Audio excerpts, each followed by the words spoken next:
Somewhere in the middle, try to find myself again. But life is one big riddle of the future and what's been. Guess it's the way it goes, and I will never know why you let me go.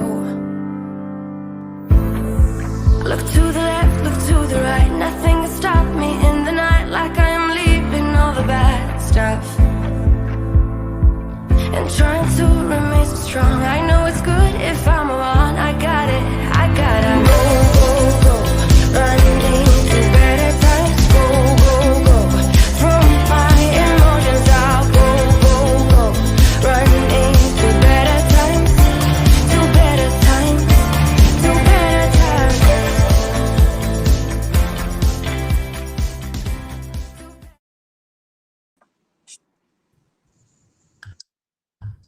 Welcome back, everyone, for another edition of Lou's Table Talk, to be Black and female. Once again, my name is Alexis Alston. I am a venture capitalist based in Cincinnati, Ohio, and a health tech and wellness enthusiast. I'm Samira Williams, psychotherapist, women's empowerment coach, and trauma recovery coach. And we are here to talk about all things Black and female. I believe that we'll have one or two other guests joining us tonight. Please bear with us. Some of us are having technical difficulties, but we'll see some other friends pop up through the evening. And while we're here, we had originally thought we were going to discuss a different form of justice, but the life and death of Supreme Court Justice RBG, Ruth Bader Ginsburg, who's always been very important and very influential to me in my life and my career. Her and Sonia Sotomayor have always been kind of a guiding light to some of the decisions that I've made in terms of pursuing kind of a more male-dominated and strenuous career. And it's been incredible to watch both of them, especially RBG, really fight for everyone's rights. But yeah. It's so sad. I feel like 2020 has just been so intense. And I feel like for sure that Ruth held on, I think, as long as humanly possible. There's so much implication right now politically for the seat that she held. And I feel like she knew that. And I also feel like we're going to be okay. It does not feel good in this moment. And there's lots of fear and uncertainty. But I also feel like there's hope. I feel like there's been a generation of women who have been inspired by Ruth and her work and her legacy. I think there are some women who weren't aware of just the catalyst that she provided for women in so many ways. And I think that in her passing, so many people have been like ignited to learn about her life and her legacy and her mission for women and for our society, really. And ignited is a perfect word. And if you're feeling ignited, anyone watching this, and if you haven't done it already, please, I beg of you, please register to vote. It's incredibly important that everyone who is legally able to go out and vote when the time comes. But in order to do that, you have to register. You can quickly go online to your state's website, figure out what the process is, get something mailed to you, do it online. It takes less than 5 minutes, but please, please, please, I beg everyone, go out there and do it. Voting is really important, and I know sometimes it may feel a little hopeless. It may feel like we're not seeing change as fast as we'd like to see it, or tradition, depending on what you're into. But it's really important that you go and vote either way. Please, please, please do that. Let's talk about that. I think we're not trying to have a completely political conversation tonight, but I feel like it's relevant. When we think about the last presidential election, there were some districts where our current president won by a few thousand votes. And I think that we've really believe sometimes that because we don't win a particular battle, that our vote doesn't matter. And I understand the frustration, but I also want to remind young people, old people, just people, and in particular people of color, the way that we fight back is by voting. And I think that we have to remember um, the hope that we all um, bought into for good reason with the Obama campaigns, that there could be a force for good, and he was not a perfect president, and I get that, but I think that we found as a country more things to come together on versus the things that we can become divided about. And I feel like now more than ever, I know for sure we have to tap into the idea that some of the things that we do now in our generation in a time like this, it isn't just about us. Our grandparents fought for things, for rights, for justices that they did not see. And they knew that going in. They knew that they would not see the entire fruit of their labor around the bus boycott, around Selma. They knew that they were not going to receive the entire reward, but they did it for us. They did it for future generations because they knew that their children's children's children were going to benefit from what they were fighting for. And I feel like that we have to really set with that in regards to it's time for us to pick up that mantle and say some of the things that we are fighting for, that we are standing for, aren't just for us, it's for our children's children's children. And as much progress as we've made over this last 25, 50, 100 years, that same progress can be reversed. It's not impossible to regress. We're seeing it every day. And so I know that there are many people, celebrities even, who have platforms who sometimes squander their influence by saying, if you don't like the candidates, don't vote. It's not just about not liking the candidates. We're not personal friends, any of us, with the US president. Like, they're not calling us, we're not going for brunch, they're not babysitting our kids. This is not about a personal relationship. It's about, I feel, the lesser of the evils. And so politics are messy, but at this point, there are also things that are governed by our political system. And we have to get involved in that, whether we like it or not. It's like going to the doctor when you have the flu. You don't want to get out of bed, but you have to go. It's like you don't want labor, but you want to hold your baby. You have to go through the messy to get to the thing that you want. No one wants to go to work, but we all need a paycheck. And so I think that we have to take some of the immaturity out of the conversation around, I don't like this, so I won't participate. That's not, we're not at that level anymore where we can just stick our nose in the ground and pretend like the things that are happening don't impact us, because they do. And no matter how many degrees you have, or how much money you have, or how great your car is, or how many businesses you have, the things that are happening in this country are impacting everybody at every level. And so I want to encourage you to really think about the fact that your vote does matter. And as Lexi has encouraged us, make sure that you are engaged in the process, that you're registered to vote, and that you're talking to your friends and asking them, hey, are you registered? What's your plan to go vote? Are you going to be away? Are you going to mail in your, like, really talk about that? I feel like if each one of us talked to 5 friends about this, we could make a tangible difference. I absolutely agree. That's incredible suggestion to everyone watching.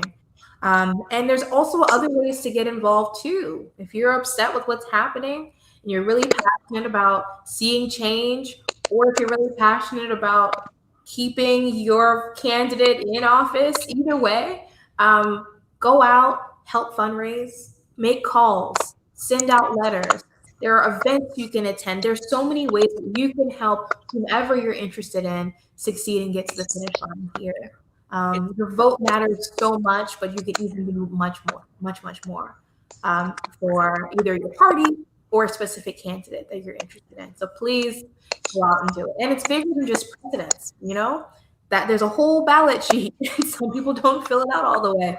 Please get educated on everyone that you can vote for in your community. Please vote appropriately, vote smart. And let's talk about that. I think part of the challenging times that we find ourselves in is because we focus on the presidential seat, and though it is important, it's one piece of the puzzle. When you talk about the ballot and there being local candidates on there for positions, also it matters. I know many of you by now have heard of the verdict in the Breonna Taylor case and the fact that the indictment is an absolute joke. It's a fraud. And the fact that the local officials are the ones handling that case. It's in Kentucky, and most of you probably know about the record for Mitch McConnell and the fact that he doesn't seem to support humanity really. And we also have this Daniel person who is, in fact, African American. However, he does not also seem to support the greater good of the citizens of the state of Kentucky. And so, while many of us feel like what's happening with the Breonna Taylor case is a travesty, the local officials that were elected in office are the ones who have cultivated such a travesty. And so it's so important that we think about the importance of local elections as much as we think about presidential elections, because they are so important and they impact so much of our everyday life. They impact different programs and different laws. They really are the hands and feet of the president in their state. And so it's important to think about that. Many people are outraged at the utter disgrace of life and how the Breonna Taylor case has been handled. What did you feel when you heard about the verdict today? Well, um, so a full disclaimer and caveat. I was born and raised on the East Coast. I have lived in Ohio for probably just a year. Okay. And I kind of came into this part of the country with some pretty negative stereotypes of the area to begin with, um, in terms of racial equality. Yeah. And so I was expecting nothing to happen, unfortunately. So I was by no means shocked or surprised. I'm incredibly disappointed. Yeah. And of course I am. I'm concerned for my peers in my community. A lot of the work that I do is in Kentucky. I work with a lot of companies in Kentucky, a lot of Black companies in Kentucky, and it's really disappointing to hear time and time again the CEOs that I work with. These are, Yes. PhDs and MDs and geniuses who say, "Oh yeah, I'm pulled over at least once a week," or "Oh yeah, I've had my house raided," or people they've taken something from me, and these are people who've never done anything wrong a day in their life. So, I mean, I don't like to point the finger because injustice lives everywhere, but Kentucky's really got to figure this shit out. I grew up in Kentucky, and so I'm not Please tell me at more, all please. surprised because many people in Kentucky don't realize that they are voting for people who do not support them. There is a drug epidemic in Kentucky, and the very people who are voting for Mitch McConnell do not realize that he does not support drug and alcohol programs. He does not support the Medicaid program to be expanded. Like he does Wow. not support the very programs that ensure a quality of life for poor people in Kentucky. And granted, not everyone, of course, is poor in Kentucky, but there are certainly a significant amount of people who depend on social services for quality of life, but yet they continue to vote for people and for parties who do not support that. And there are also brown and Black people in Kentucky who do not vote. They are checked out of the process, And then um, it's very aggravating, it's very frustrating when it has to take something like this to happen for people to get involved and to wake up. And the deeper reality is, as you said, this injustice is happening all over the country and has been happening um, in mass amounts. We simply have more evidence now because of social media. Because someone can video something and share something, people can become more connected to the storyline. But these are people's lives. And so, what is so frustrating for me, which is why I would never move back to Kentucky, obviously. And I have people there that I deeply, deeply love. The challenge is how do we hold people accountable and say, perhaps this wasn't your intention, but as a result of what you're doing and what you're supporting, this is most definitely the outcome. I feel like as much as I mourned the death and the tragedy of George Floyd's death, I feel like there was much more empathy around that situation than we have had for Breonna Taylor. And I appreciate the people who have supported the NFL football coaches who have supported, worn T-shirts, talked about greater awareness around how do we support Black people, not just take of their talent or exploit their gifts. Like, how do we actually support the movement of equality in this country? There has been massive support, and I think it has sparked change, and I'm grateful for that. My concern is that we are becoming so numb that the bodies continue to rack up, and yet effective change is not being made. It shouldn't take more and more people being killed for someone, for the powers that be to say, okay, maybe we should look at this. Yeah, I mean that the question always is like, what is it going to take to get the right people's attention? You know, I mean, what do we have to do? What has to happen for there to be actual change within communities, within processes and procedures, within police departments, within trainings, within the judicial system for this to be taken seriously? Because it seems as though time and time again, crimes are committed, murders are committed, and people go home at the end of the day with what? They just lose their job or get put on leave, and Mhm, that's it. You know, I mhm, have cousins in jail for much, much, much more minor offenses mhm. than murder Yeah, who were there for years on end. So that's real talk. I don't know what needs to happen. I mean, really, what needs to happen is what we said previously. We have to elect the right people, right? Your DAs, your governors. These are appointed positions that are heavily influential in the way that police departments are ran and managed in your communities, anything on a city level. They're Yeah. very, very influential there. I agree with you wholeheartedly. I also believe that we have to change how we are doing things. There are systems that do not work that, honestly, if we're honest, weren't built to protect all people. They were built to protect some people. And I think that until we as a people decide, okay, playing by these rules are not working.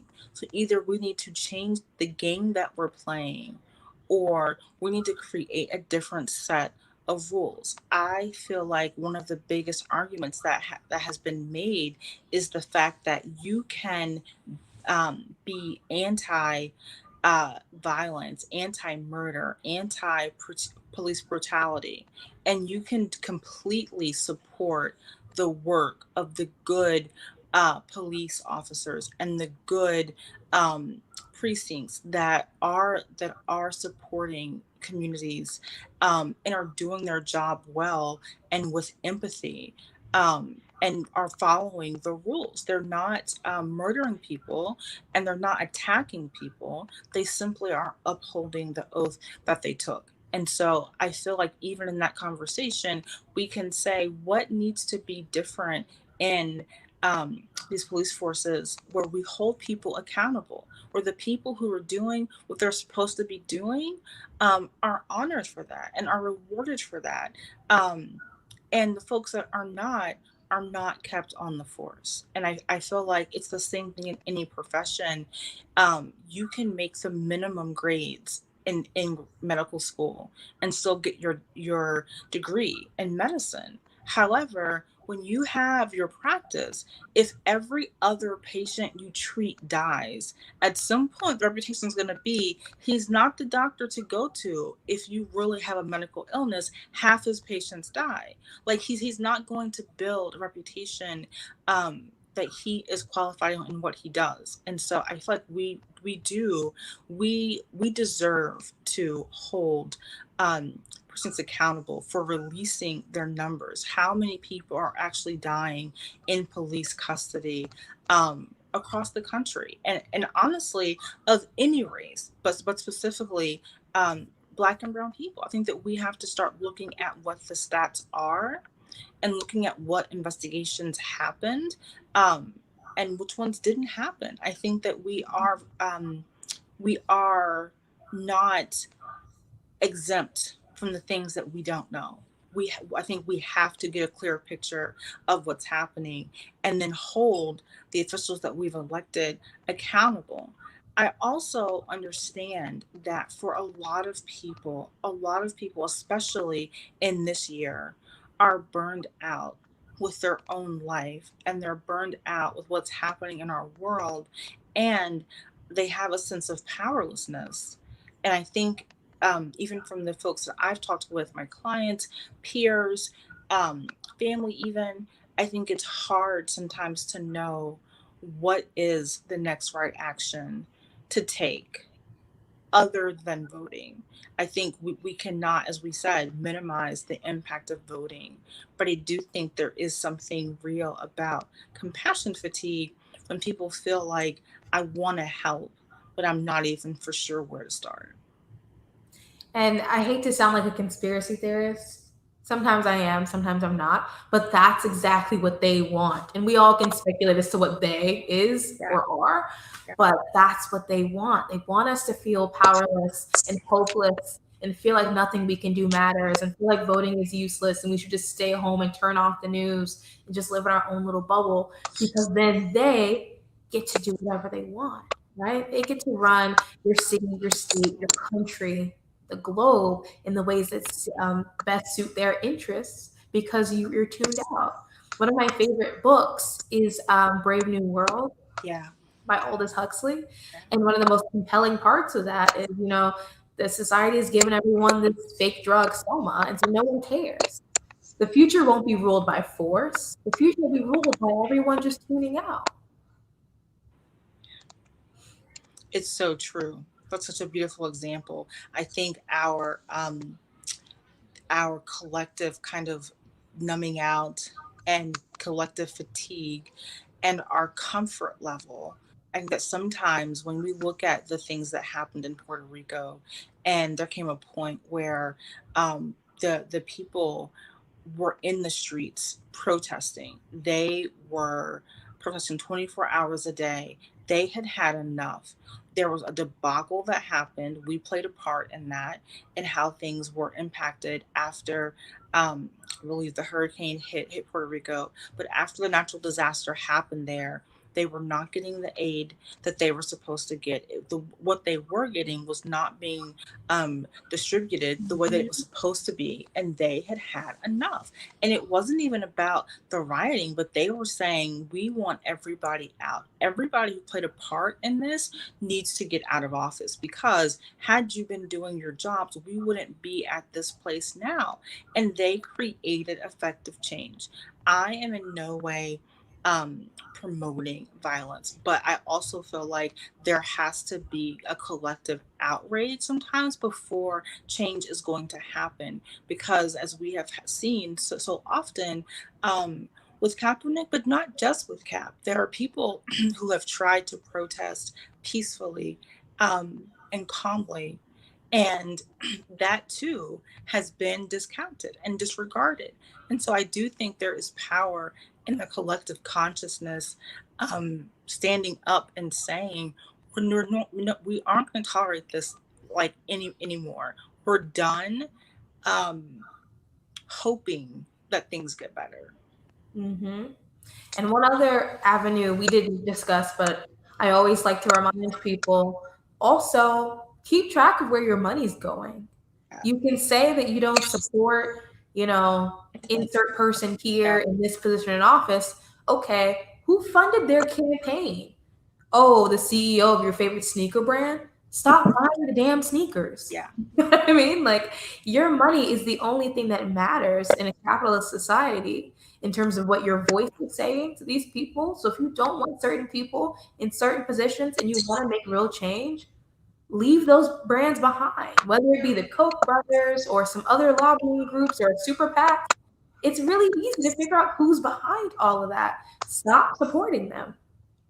And get friends and family involved. I think that Mhm. we highly underestimate, we as Black people underestimate the power of our dollars, and collectively, um, they build and support and maintain entire industries. And so you're 1,000% right in the fact that there can be more activism on that level than we give it credit for. And I think that we have to also, like you said, really be mindful of committing to, the idea that my dollar matters as much as my vote.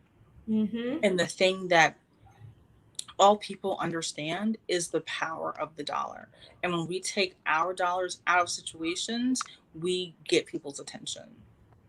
Absolutely. Every single time. Yeah. One thing I'm curious to hear your perspective on as we talk about voting and hopelessness. I'm hearing from some peers, and I'm curious if you are too, what your thoughts are. I have some peers who are just planning to leave the country and not come back, So people said, you know what? Living as a Black woman in America just isn't for me anymore. And they're going to Europe, or they're going to Canada, or for some friends going to Bolivia. Like, what do you think about that? And are you hearing that in your community as well? I am also hearing it. And, I think that there is a reason why many of us keep citizenship here. But I think that we have moved beyond the idea that things have to be either or. I think that at this point in our um, reality, multiple things can be true. I think that people are saying, I want the best quality of life, that I can afford in every essence of the word, and that might lead you to other places. I feel that people have to do what is best for their emotional, mental, and physical health. And at this point, honestly, I was thinking today, about the fact that people have to recover from um, emotional abuse. And I feel like living in this country sometimes is like being in a relationship with an abuser. Mm-hmm. And when something traumatic happens, you're told, you should just move through that. It wasn't as bad as you're describing it to be. And so I definitely have peers and clients who are considering. Some do half time, they do half the year here and half the year elsewhere, out of the country. And I also feel like it's going to be even more prevalent if the current president is reelected. I would agree with that. I mean, it's something that I've even considered loosely, because I don't know. I mean, I'm fairly young, to be quite frank with everyone, and I'm like, man, what does it look like living in this country 10, 20 years from now? And sometimes that thought terrifies me. And then I have a little Josephine Baker, James Baldwin moment, and say, you know what, maybe this isn't the place for me. Maybe I could be one of those, beautiful artistic souls who moves to France or England or somewhere else where maybe I can be seen as a normal person on the street and be taken seriously for job opportunities. Not to say that other countries don't have their own issues with Correct. prejudice or discrimination. Yeah. But man, it just seems like it's worse here. I agree with you. I think each person has to do what is best for them, but I also feel like you have the rest of your life ahead of you and you can do whatever you want to do. There is something wildly freeing about having options and having an abundance of options. Um, I think that people can choose what they feel is best. And I think what can be helpful, I feel, with dual citizenship is that you can come back to live here full time if you choose to. Um, many probably won't, to be quite honest, but the option can still be there if you take that path. And so I feel like again, um, some people thrive in certain areas more so than others, and I feel like currently in this country, I think it's taken 2020 to bring it really into the spotlight of how much trauma and overstimulation that we experience just in this country. One, because of technology, because we have access to so much consumption, but also because of how we handle things. We, like, as you mentioned, I'm not saying that the entire capitalist model is bad, but I am saying that we have reached a point where we wholeheartedly support and honor profit over people at all cost. And I don't know how that kind of model is sustainable. I agree. I have a question for you as a professional. Um, what do you think it's like to be a child or a teenager right now? So, I would like, for me, really formative things in my youth were 9/11 and the 2008 financial crisis. And so, that obviously, for my entire generation, has shaped the way we see life, war, poverty, scarcity. And I'm so curious to know, like, if I were a young child now growing up today, what kind of impact is this going to leave on children and teens? I think it's traumatic. I think that we can look at how Canada has handled the pandemic and the COVID crisis and how they have honored their citizens and their citizens' well-being um, over everything, and their outcomes are much better. I think that it's really hard for children, for teens, to be raised a certain kind of way, for the most part, to be kind, to be respectful, to honor other people, to respect the differences that we share with other people. And I think it's hard that when we see the president of the free world does not operate in those same aspects. I mean, there are books that are out here about how to help children um, comprehend the fact that they have to be kind, but adults don't have to be, and the president doesn't have to be. That they shouldn't mock people, Wow. but the US president can, and have, grand support in that. I think it's very confusing. I think it's very confusing that kids were basically their entire lives were changed in one day. They went to school and came home and school was canceled basically. I think that some of our children in this country have so much more support and opportunity for stability than others. People, the children who were already in poverty and who were facing strenuous home environments, that was so much more increased because of quarantine and because of just how mismanaged the pandemic has been in this country.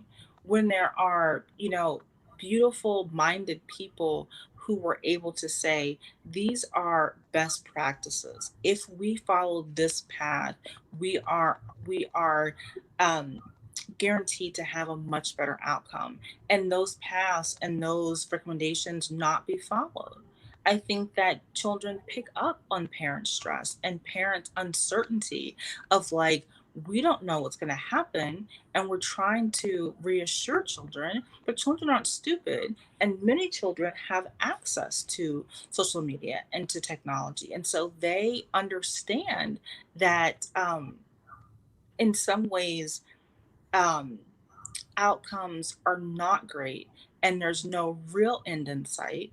And there's an idea that there may be a vaccine. We have no idea how safe it's going to be, now, and what complications will come from that. And the fact that we're all supposed to carry on with life as though this is not happening. I think it's incredibly confusing for adults, let alone for children.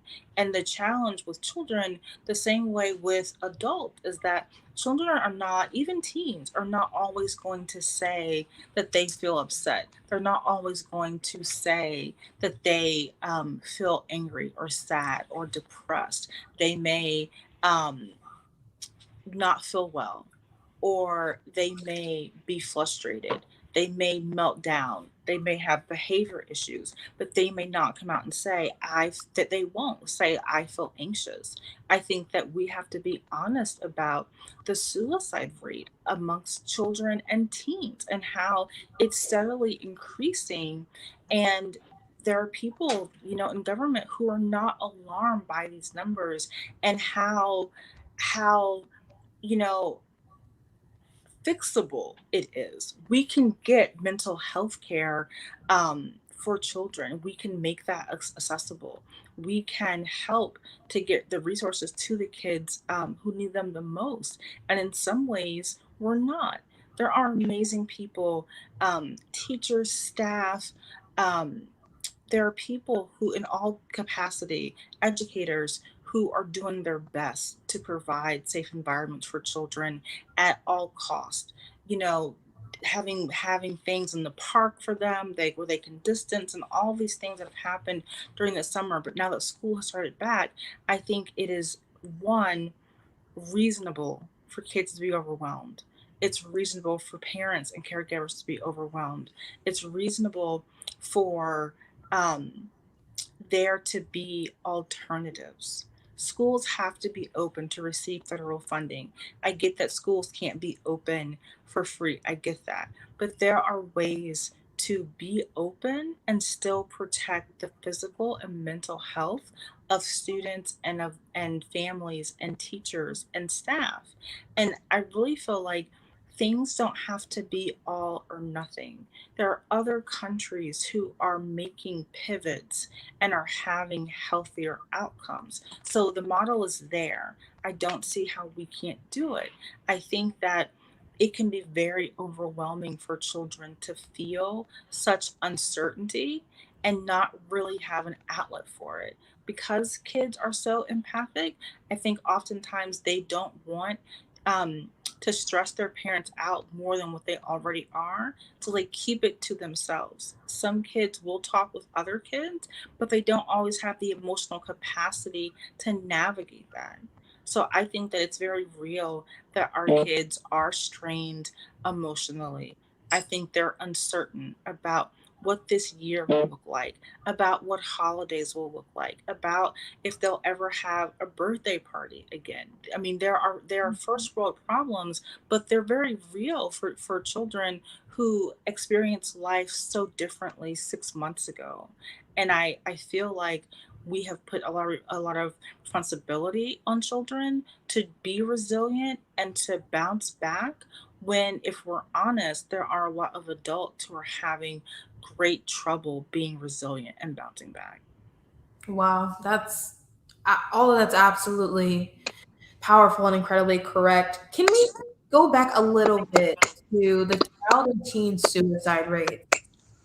I only recently became aware that this was a silent epidemic in this country. What do you think happened to cause this? Because it seemed to have been a spike in the early aughts, if I remember correct. What happened there? I mean, there are theories, right? Social media, access to phones, Yeah. but like, what really happened to cause this, and particularly with girls, especially? I agree. The theories are there, and I think they are accurate. Social media has played a big role. Bullying has played a big role, both online and offline. I think that we have a new age parenting approach. I certainly have one, but I also grounded in methodologies that are tried and true. I think that we can give children too much freedom. They can have too many options, and that sometimes can be overwhelming by itself.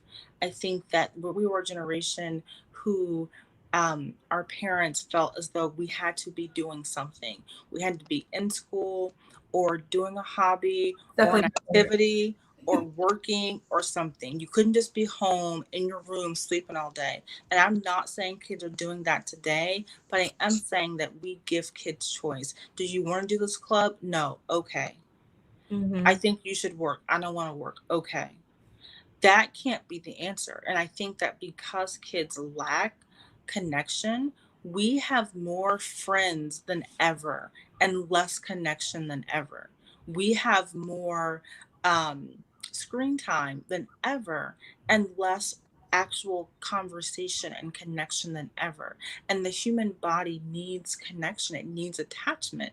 We had to stop having orphanages because kids were dying because um, they weren't being held. They didn't have that secure Wow. attachment, and they were actually dying.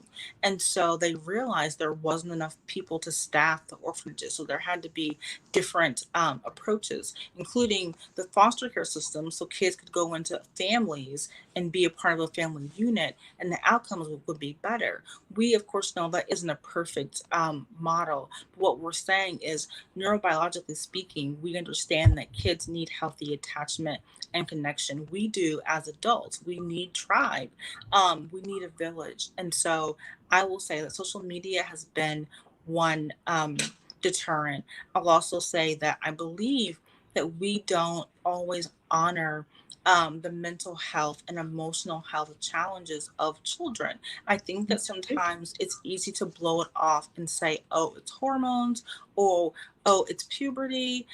Maybe they're just having a hard year, a hard class, no big deal. They'll get through it. And I'm not saying that some of those things may not have a piece in it, but I think that we have to honor mental health symptoms in children and teens the same way that we would in adults. And after a certain amount of time, there has to be a conversation around, you've really been in a funk and it's been weeks now. Let's go to the doctor. Let's talk about it. Maybe we need to see a family therapist and see, really, really normalize getting support the same way that you would if your kid came home and his ankle was swollen. After a couple of days, you would go to a doctor and say, well, something's going on with his ankle. We have to do that about our mental and emotional health with children also. I also think that some schools are set up to fail. We have security guards, we have police officers, and I'm not saying that those um, roles aren't needed, but we have less and less guidance counselors, we have less and less social workers, we have less and less supportive staff to help students um, get through certain things. And I think that sometimes teachers are expected to be everything to their class, and they're one person with 20 to 30 to 40 students. One person cannot navigate all of those needs and something not fall through the cracks. We have amazing teachers, but when you look at vulnerable populations who are already going to have challenges that impact their work, that impact their performance, and that's separate from mental and emotional health. If you are in a school that's in a lower income area, there are going to be challenges at home on top of the mental and emotional needs of the children, and the physical needs even. That's a lot to manage for one person. And so I feel like kids fall through the cracks in that way too.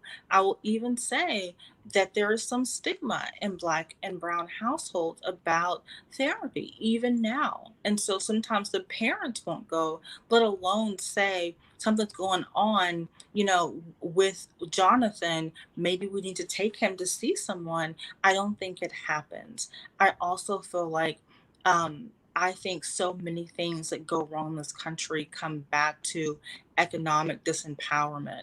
I think that when you have families who, both parents have to work, or single parent household, one parent may have multiple jobs trying to make ends meet.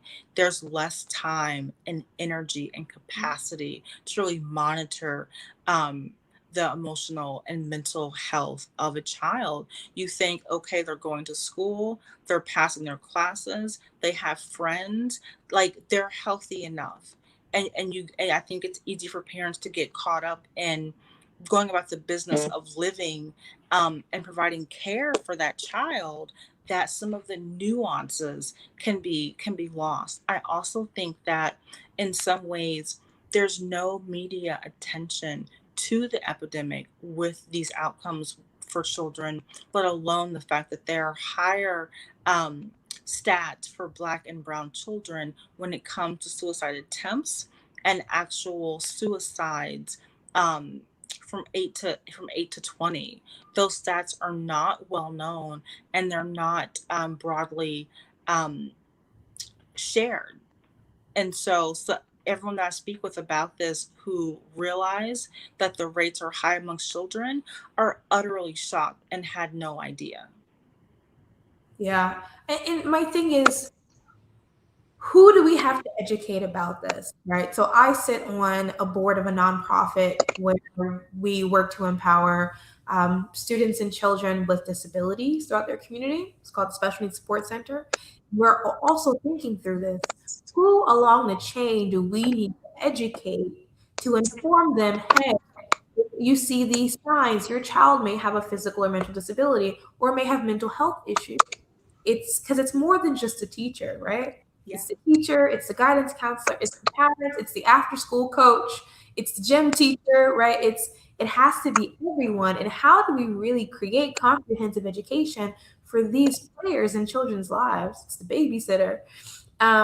To really provide everyone the right tools to be able to identify, even if the parent is busy, right, and the parent isn't available, these other people that they spend at least 8 hours a day with, can say, hey, maybe we should check in on, you know, Kenny. Kenny, may need to be evaluated for X, Y, or Z. Like, but how do we get that education out to these parties?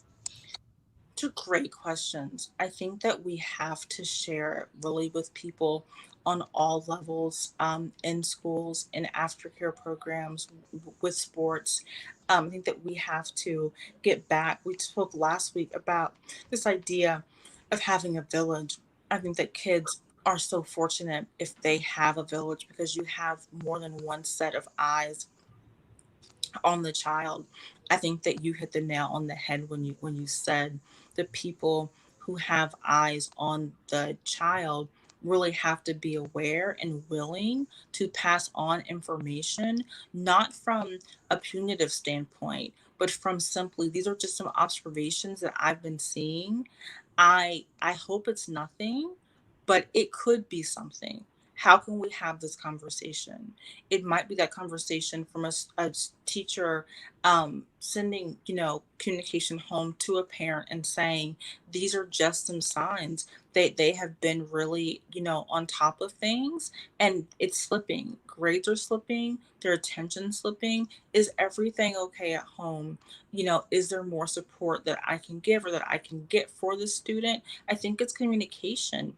I think the work that you're doing is so amazing, because I think there are ways for programs to come in, and educate and really advocate for there being, helping professionals in schools. I know there have been some initiatives like that that have come out of, the current situation in 2020. There's been some more funding, to help with having more social workers on, police forces in schools, because I think there has to be a dialogue about whatever the challenges are. There has to be a dialogue about what's not working. Um, I also think that we have to look at how we're distributing funding in local areas.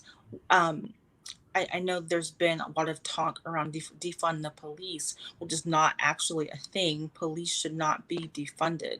But I do think that we need to look at how can community resources be funded, so that if there's a school that doesn't have a social worker? Could funding be rerouted to get one into schools?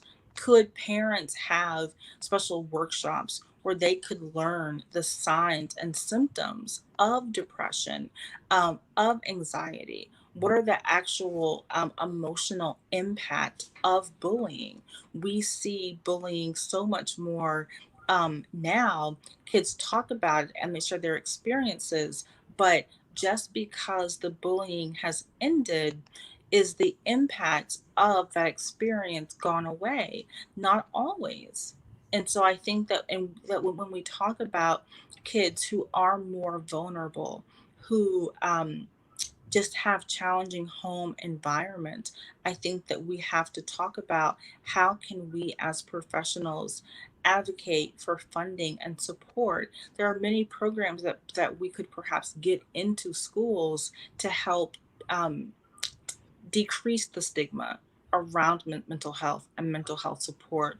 There are a lot of child therapists and child psychologists who could support and give of their time just to help people become more familiar and feel more safe talking about mental health the same way that we talk about physical health. So I think education, I think awareness, I think programming, I think funding, and I also think that we need to get um, doctors on staff. Children are required to have physicals every year, usually for school. I think there needs to be mental health screenings at those checkups. And for kids, who are higher risk and maybe who score higher, there could be some wraparound services sent to the home just to see if some additional support could be helpful. I think that you said it so beautifully. We need to have multiple checkpoints where we're being um, aware of a child's emotional and mental health, and hopefully things are fine and they don't need any additional support. But if there are challenges and parents feel that they're doing all they can and they need more support, that we could get that support. And I think that if there was more programming and there were more initiatives, I feel like there are plenty of people and programs who would be happy to support the funding of those initiatives. Absolutely. I mean, I hope so. Like, I remember when I was in school, my parents used to joke about it, but my school would spend more money on getting new metal detectors to get into the building on special occasions than they would on textbooks. Or even for us, it was having a nurse who was on site. We had a nurse who was on site part-time, and I was a theater kid, and so I would, stub my foot on a nail and would run to the nurse's office. Everyone was afraid I'd get tetanus. Um, and the nurse wouldn't be there. Like, why are we spending, why are we allocating our limited funds in these ways to support, this weird misconception that every person in the inner city brings guns and drugs to school, when really we need to just take care of the kids inside. We're not criminals, we're not scary people. We don't have to go through the TSA level security to get to class. We're like 14, 15-year olds just trying to make it. And you bring up a good point. Like, our values are misaligned. Like, we're focusing and we're funding the wrong things. Absolutely, absolutely. We're always like very much about like physical protection in this country. What could we do? Is it guns? Is it more checkpoints? Is it how do we make sure that we're physically safe? No one's asking about how are we safe here? How are we mentally well? And that's a fear response, that having to do something. How can we, lock things down to make it more safe? Safety is an illusion, honestly. Mhm. And I think that if we, like you're saying, if we invest in more mental and emotional health, really for all people, I think we're going to automatically see improved outcomes in these other areas for sure. And I think that's the challenge. We're going about it the wrong way. We're funding things that show that they're ineffective, and we continue to fund it. But they give people that short-term feeling of security and safety, Yeah. unfortunately. And I think it also can take parents and caregivers getting involved and saying, this is not okay. we're not going to send our kids to this school if you can't produce this, and this. If you can't have a social worker here, if there can't be a guidance counselor and a nurse full time, I think it takes a little bit of pushback and saying, these are rights that we deserve to have. How can you make them happen? The same thing with local and our president officials. Like, they work for us, but we have forgotten that. And that goes all the way back to the beginning of the conversation. Just like if you want change in your Congress, in your city, in your country, in your president, go out and vote. Same thing at the school level. Participate at your school board meetings. Participate in the PTA or PTSA if it's available in your school. You can read the minutes from every school board meeting, I'm pretty sure, Yes. at least in every public school in the United States. You can have a voice in those decisions as well. You just have to go out there and do it. And you have more power than you think, and we do, as a collective, more power than we think. I think that's a great place to end tonight. There's strength in power. Power is beautiful. Black is power. Female is power. And thank you, everyone, once again for coming to listen in or to watch. Samaria, please, thank you. Thank you so much. You bring such an insight and wisdom to this. So excited to be able to talk with you for the next few weeks. The same for you. Thank you for your light and for your love and for your energy. So appreciate you. Thank you. And thank you to Elle and Dylan, the co-founders and creators of not only Louvre Table Talk, but the Louvre Health Co. It's a comprehensive digital wellness and healthcare suite for marginalized populations.